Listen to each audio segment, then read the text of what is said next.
बाबू, वशिष्ठ जो इन्वायरमेंटलिस्ट भी हैं, और हमारे डॉक्टर साहब मंजरी जी, इस सभागार में उपस्थित हमारे वॉलंटियर, हमारे सभी शिक्षक, मैं आप सभी का अभिनंदन करती हूँ, वंदन करती हूँ। आज का हमारा टॉपिक है जिस पर आज डिस्कशन होगा, पर्यावरण। प्रकृति ही जीवन है, हम सभी जानते हैं प्रकृति ही जीवन है। और भारतीय संस्कृति में हमने देखा है कि प्रकृति को हमने पूजा है, प्रकृति के प्रति हमारी कृतज्ञता है। हम सूर्य की उपासना करते हैं, हम पीपल को जल देते हैं, केले के वृक्ष की पूजा करते हैं। तो इन सब के पीछे हमारा तात्पर्य है कि हम इनके प्रति हमारी कृतज्ञता है। हम पीपल को जब पूजा करते हैं, पीपल में इसका क्योंकि भारत की जो संस्कृति है वो कहीं ना कहीं वो साइंटिफिक वैल्यू पर भी निर्धारित है।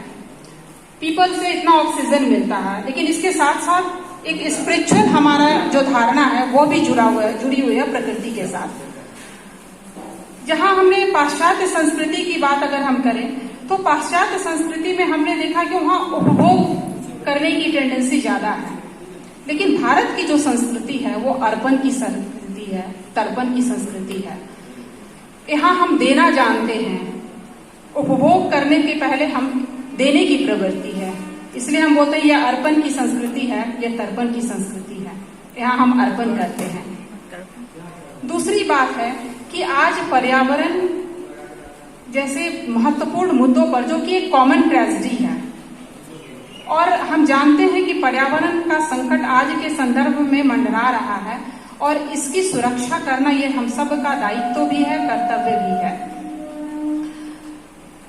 सस्टेनेबल डेवलपमेंट की तरह हम आगे बढ़ें, विकास करें, लेकिन विकास के साथ साथ हमारा विकास ऐसा हो कि जो नेचुरल रिसोर्सेज है, जो प्राकृतिक संपदा है, उसको ध्यान में रखकर ही हम विकास करें। यही सस्टेनेबल डेवलपमेंट का कंसेप्ट है कि हम नेचुरल रिसोर्सेज को, जो हमारी प्राकृतिक संपदा है, जैसे जल है, जितनी प्रकृति से जो हमें उपलब्ध है, जो हम दोबारा बना नहीं सकते हैं, तो उसका संरक्षण करना जरूरी है। विकास भी हो, लेकिन जो नेचुरल रिसोर्सेज है उसको हम सस्टेन करके रखें, उसको हम बचा कर रखें। तो ये सस्टेनेबल डेवलपमेंट का कंसेप्ट आया।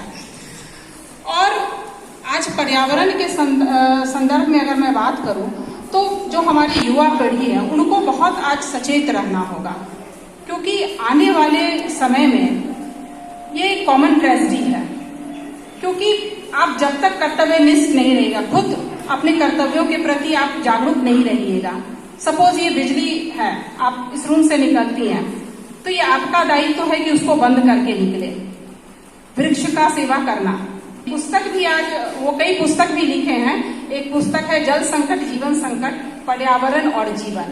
और मैं समझती हूँ कि हम सभी बहुत सौभाग्यशाली हैं, वो आज हमारे साथ हैं। मैं बहुत बहुत सर आपका अभिनंदन करती हूँ, वंदन करती हूँ। एएमसी परिवार की तरफ से आपका बहुत बहुत स्वागत है, बहुत बहुत वेलकम सर, मोस्ट वेलकम। आगे करो।